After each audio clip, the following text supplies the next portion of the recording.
रामकृष्ण हरे. वक्रतुंड महाकाय सूर्यकोटे समप्रभ निर्विघ्नं कुरु मे देव सर्वकार्येषु सर्वदा. सज्जन हो, आज आपला भाग जो आहे तो आहे गरीब श्रीमंत.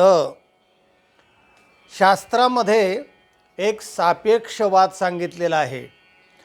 सापेक्ष आणि त्याचा दुसरा शब्द आहे निरपेक्ष. तेव्हा सापेक्ष आणि निरपेक्ष काय आहे, तर सापेक्षवाद असा सांगतो की जगात सत्य हे नेहमी सतत सत्य असत नाही, तर असत्य आहे म्हणून सत्य आहे. सत्य हे नेहमी बदलणारं असं असतं. कोणालाही त्याच्याशिवाय हे सिद्ध करता येत नाही. म्हणजे काय, मी नवरा आहे असं जर कोणी म्हणत असेल, पण लग्न झाले का, म्हणले नाही आहे, मग तो कोणाचा नवरा आहे? बायको असेल तर नवरा, म्हणजे बायकोमुळे नवरा सिद्ध होतो. मायामुळे ब्रह्म सिद्ध होतं. ब्रह्म हे निरपेक्ष आहे. असं एकच निरपेक्ष आहे आणि ते म्हणजे ब्रह्म. ते का निरपेक्ष आहे, तर त्याची सिद्धी करण्यासाठी दुसऱ्याची गरज लागत नाही. म्हणजे ते सापेक्ष नाही आहे. याच्या सापेक्ष त्याला सिद्धी करावं लागत नाही. ते स्वयंसिद्ध आहे. आणि त्याच्यानंतर मग ब्रह्म आहे म्हणून माया आहे. ब्रह्माला मायेची गरज नाही. ब्रह्म त्याच्याही अगोदर होतं. एकमेव अद्वितीयम ब्रह्म नेह नानास्ति किंचन. तेव्हा बाकीचे सगळे व्यावहारिक ज्या गोष्टी आहेत ना, त्या सगळ्या सापेक्ष आहेत. पण परमार्थामध्ये माया सापेक्ष आहे, जीव सापेक्ष आहे, ईश्वर सापेक्ष आहे, जगत सापेक्ष आहे. फक्त एकमेव अद्वितीय ब्रह्म निरपेक्ष आहे. तेव्हा हे सापेक्ष निरपेक्ष पारमार्थिकदृष्ट्या झालं. व्यवहारामध्ये असं कोणतंही सत्य किंवा कोणतीही वस्तू निव्वळ निरपेक्ष नाही. जसं नवरा बायकोचं उदाहरण सांगितलं. हा गरीब आहे. गरीब का आहे, त्याच्यापेक्षा श्रीमंत कोणीतरी आहे. कोणीतरी श्रीमंत का आहे, हा गरीब आहे म्हणून तो श्रीमंत आहे.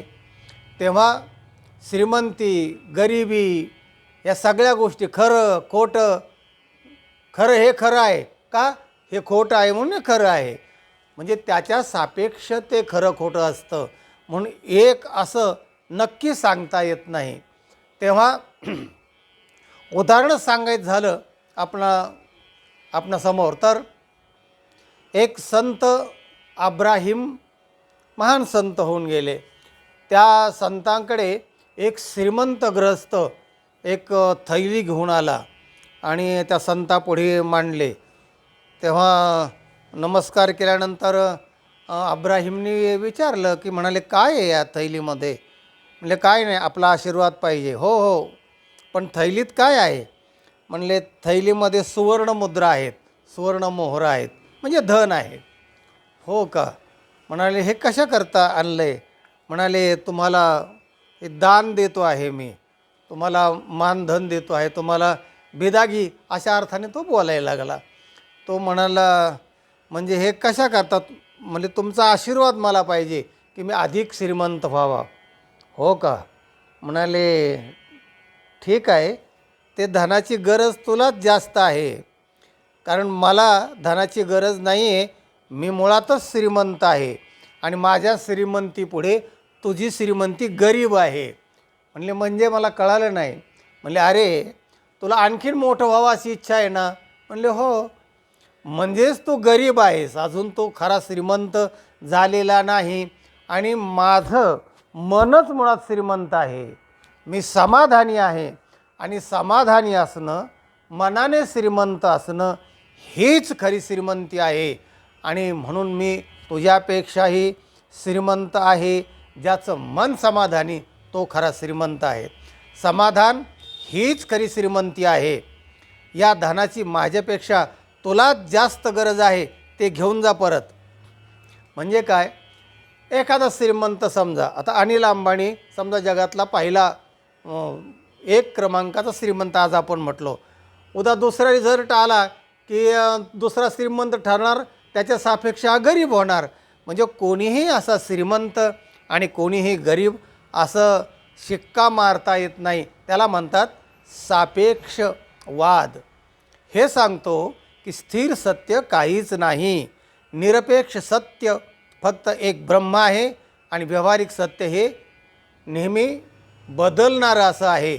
असा हा सापेक्ष आणि निरपेक्षवाद आहे. तेव्हा हा नीट समजून घ्या. आपल्या जवळपास कोणी एखादा ज्ञानी माणूस असेल तर नेमकं त्याला विचारा की सापेक्षवाद म्हणजे काय, निरपेक्ष म्हणजे काय, आणि सापेक्ष निरपेक्ष कोण कोण आहेत. आणि या गोष्टी जर आपण नीट समजून घेतल्या तर मग आपल्याला समजतं की अरे कुठल्या तरी सापेक्षत्वाने आपण कमी आहोत आणि कोणाच्या तरी कमीपणामुळे आपण मोठे आहोत. म्हणजे मोठेपणाही आपल्यामध्ये आहे आणि त्या मोठ्याच्या दृष्टीने आपण लहान आहोत.